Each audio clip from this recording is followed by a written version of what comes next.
Hello, this is Carl's Mustang, and today we're back on GT7, this time with the Ferrari 812 Superfast.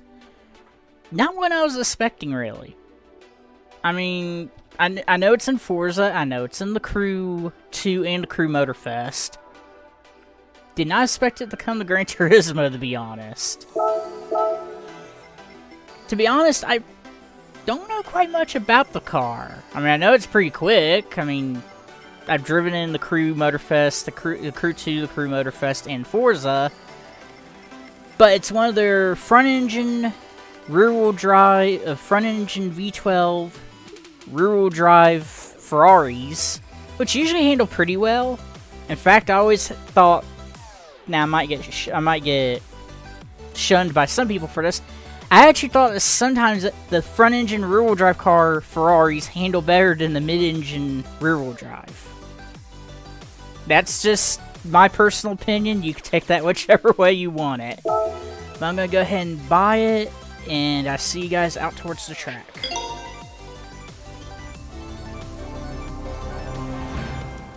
Okay, here we are on the Spa 24 Hour. I thought this would be kind of the perfect track because it'll test the suspension, especially that dip part with the corner. That will really test the suspension, and of course, straightaways for the speed, so kind of all around a balanced track.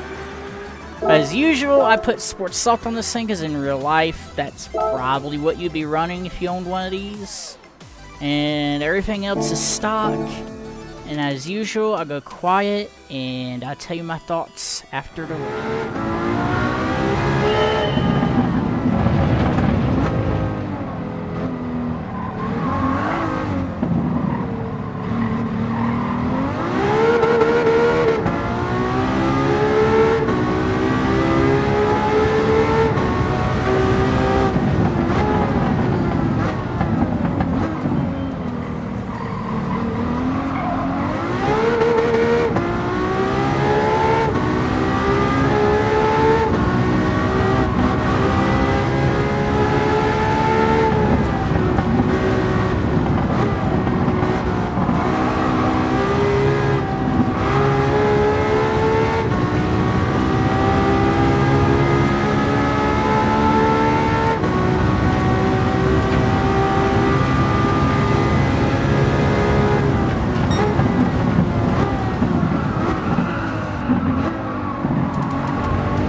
Okay, now on to my thoughts of 812 Superfast.